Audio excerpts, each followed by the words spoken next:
See it on my face, I made up my mind. Not another day, you're on borrowed time. Let me get away, yeah I'm running, yeah I'm running.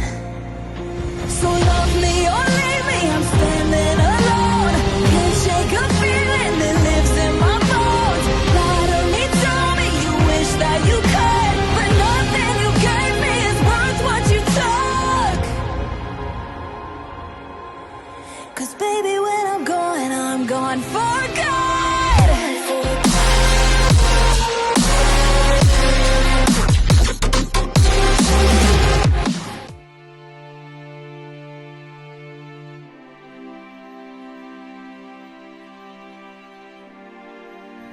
Melanjutkan dari kisah sebelumnya. Sebelumnya Xiaoyan dan Hesian Ren akhirnya memasuki wilayah Kampan Bintang Dewa dan Iblis. Di tempat ini, debu bintang berkilauan. Namun pada saat yang sama melayang berbagai partikel aneh yang sulit dijelaskan. Selain itu serpihan-serpihan debu bintang yang hancur berterbangan di Kampan bagaikan lautan purba yang membeku. Aliran energi beraneka warna saling bersilangan membentuk arus pasang yang indah, namun sangat berbahaya. Saat piringan langit penembus menstabilkan arah pelayarannya, Kampan di depan tiba-tiba terbelah memancarkan segumpal cahaya keabu-abuan yang menyilaukan. Gelombang energi pun menyebar bagaikan ledakan beruntun, menghantam ke arah piringan tempat Xiaoyan dan Hesian Ren berada. Namun serangan itu segera ditahan oleh perisai pelindung di lapisan terluar. Xiaoyan menatap ke depan dan melihat dua bayangan gelap sedang bertarung dengan sengit. Salah satu pihak memancarkan aura yang menjulang ke langit, dan tubuhnya luar biasa besar menyerupai seekor binatang buas raksasa yang mengaduk ruang kehampaan kelabu. Pihak lainnya mengenakan jubah perang memancarkan aura berbahaya. Sambil mengayunkan senjata biasa yang berkilau cahaya emas langsung bertarung dengan lawannya. Setiap benturan memicu badai energi yang dahsyat. Jelas bahwa kekuatan kedua belah pihak sangat mengerikan. Meski belum mencapai tingkat dewa, mereka jelas merupakan dua ahli tingkat keabadian kaisar yang sedang bertarung mati-matian. Wilayah inti Kampan Bintang Dewa dan Iblis melarang segala bentuk pertempuran. Kedua pihak itu jelas tidak mematuhi aturan, sehingga aura berbahaya milik pria bernama Jihia bergemuruh di Kampan seperti guntur. Tak lama kemudian, puluhan berkas cahaya melesat dengan kecepatan yang tak terbayangkan memisahkan dan mengepung kedua petarung. Terlihat belasan sosok muncul berpakaian seragam. Sebagian mengenakan zirah perak tebal yang terukir lambang penaklukan. Sementara yang lain mengenakan zirah kuno emas gelap khas klan Yausen. Dengan aura liar mengalir di sekeliling tubuh mereka. Kelompok ini jelas pasukan terlatih. Setiap gerakan dilakukan dengan koordinasi sempurna sehingga energi saling terhubung membentuk formasi penindasan yang kuat. Memancarkan fluktuasi aura yang menekan. Pasukan itu merupakan gabungan dua ras besar Shenyao yang bersama-sama mengelola wilayah Kampan Bintang ini demi menjaga keseimbangan dan mencegah keberpihakan. Meski yang bertugas menjaga hanya seorang ahli tingkat keabadian kaisar, jelas terdapat sosok tingkat dewa yang mengawasi wilayah ini. Setelah kedua pihak ditegur oleh pasukan gabungan tersebut, pertarungan pun terpaksa dihentikan. Keduanya kemudian diarahkan menuju formasi teleportasi yang berbeda dan dipaksa meninggalkan lokasi. Bagaimanapun, tidak diperbolehkan terjadi pembunuhan atau perebutan paksa apapun di dalam Kampan Bintang Dewa dan Iblis. Tak seorang pun bisa memastikan siapa yang salah atau benar. Apakah hanya perebutan kepentingan atau dendam lama? Keduanya dibawa pergi ke arah yang berbeda. Siapapun yang berani menimbulkan kerusuhan di wilayah ini akan langsung diusir dari Kampan Bintang Dewa dan Iblis dan seluruh kawasan bintang terkait. Serta dilarang menginjakan kaki kembali selama 1000 tahun. Jika melanggar, hukuman mati akan dijatuhkan tanpa ampun. Komandan penjaga itu berbicara dengan suara dingin dan tegas, tanpa memberi ruang untuk bertahan. Setelah sengketa diselesaikan dan pasukan gabungan pergi, Mereka pun melihat piringan yang sebelumnya menuju ke lokasi tersebut. Saat tatapan sang komandan menyapu 3 sosok yang duduk di atas piringan itu, pandangannya sempat melewati Xiaoyan, lalu berhenti pada Yao Nantian, sehingga membuatnya langsung bersikap penuh hormat. Ketika dia kembali melihat He Xianren, tubuh sang komandan bahkan bergetar ringan. Senior Nantian, senior He Xianren, barusan terjadi sedikit insiden. Mohon maaf jika telah mengganggu kedua senior. Sang komandan tampaknya mengenal keduanya. Sementara terhadap Xiaoyan dia bersikap seolah tidak melihat apa-apa.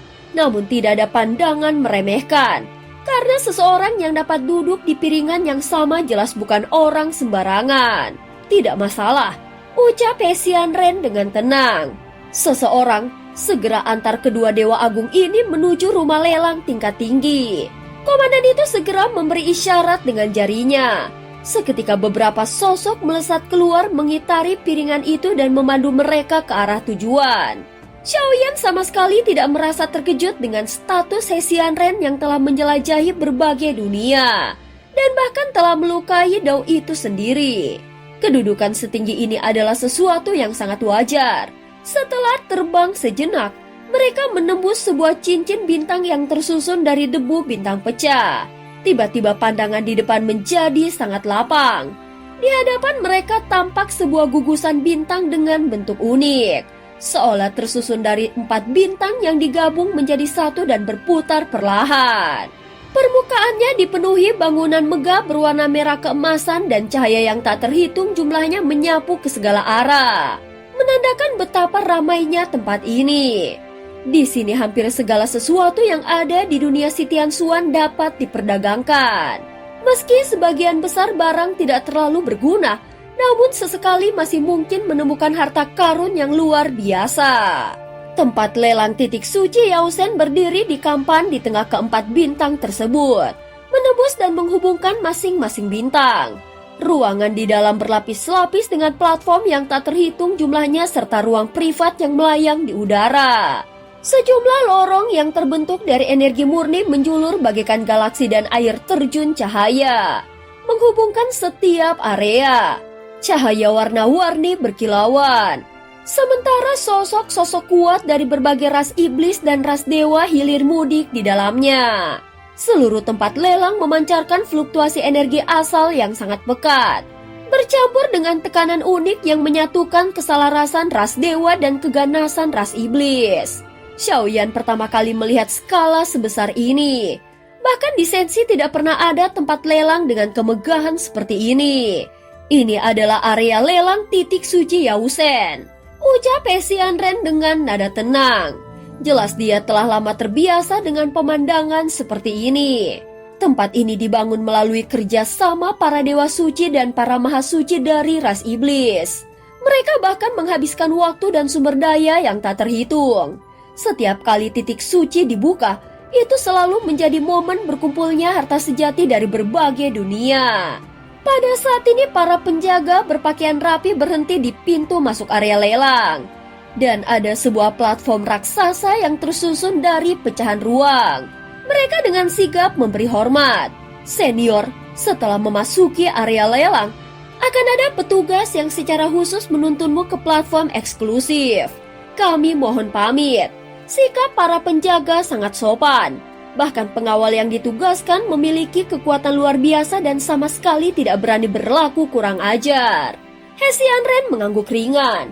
Setelah mengantar mereka sampai ke dalam, para penjaga itu pun berbalik dan pergi. Tatapan He Xianren lalu tertuju pada Xiaoyan. Terlihat ada kilatan makna mendalam melintas di matanya. Saudara Xiaoyan, informasi mengenai laut pemecah 7 warna pasti bisa ditemukan di tempat ini. Namun untuk mendapatkan detail yang lebih lengkap, tidak akan semudah itu jika kita bisa mencarinya perlahan. Xiaoyan mengangguk menekan gejolak di dalam hatinya. Kekhawatirannya terhadap Sensi membuat sorot matanya menjadi semakin tegas. Segalanya akan kuikuti sesuai pengaturan saudara He, ucap Xiaoyan. He Xianren segera menyimpan piringan sementara Yao Nantian mengikuti di belakang mereka. Ketiganya melangkah menuju pusat kampan yang berkilau menuju area lelang Yausen yang memperebutkan kekayaan tertinggi di wilayah itu. Tak lama kemudian, beberapa pelayan area lelang yang mengenakan seragam serupa datang menyambut. Hessian Ren mengeluarkan sebuah plakat hitam berlapis emas. Itu adalah tanda identitas tertinggi di arena lelang Yausen. Begitu melihat plakat tersebut, ekspresi para pelayan langsung berubah penuh hormat. Mereka segera memberi hormat dan membuat gestur mempersilahkan lalu memanggil lebih banyak pelayan untuk melayani mereka secara khusus. Senior ingin memilih area mana? Tanya salah satu pelayan. Area lelang Yausen terlalu besar, sehingga tidak mungkin semua pelelangan dilakukan bersamaan. Karena itu kami membaginya menjadi beberapa wilayah yang masing-masing melelang barang-barang berbeda. Senjata, pil, teknik, dan seni tempur serta berbagai barang langkah lainnya. Ucap sang pelayan menjelaskan. Atur aku ke ruang pandang rahasia kelas emas. Aku perlu melihat seluruh pelelangan yang berlangsung. Ucap Hessian Ren dengan tenang. Karena tujuan kedatangannya adalah mencari informasi tentang laut pemecah 7 warna, maka semua pelelangan perlu diperhatikan. Jika Dewa Agung membutuhkan sesuatu, silahkan katakan saja. Kami akan berusaha mengaturkannya secepat mungkin. Para pelayan di samping tampak kagum. Bagaimanapun seseorang yang mampu memiliki plakat hitam emas di area lelang Yausen hanyalah segelintir orang.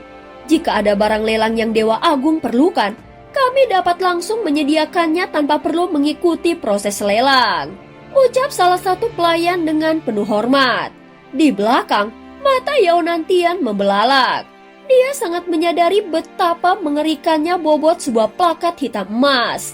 Bahkan dirinya sendiri hanya memiliki plakat tingkat zamrud dan sangat jauh jika dibandingkan dengan plakat hitam emas milik Hessian Ren.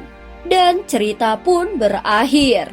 Terima kasih udah dengerin Mihu dari awal sampai akhir ya. Sampai jumpa.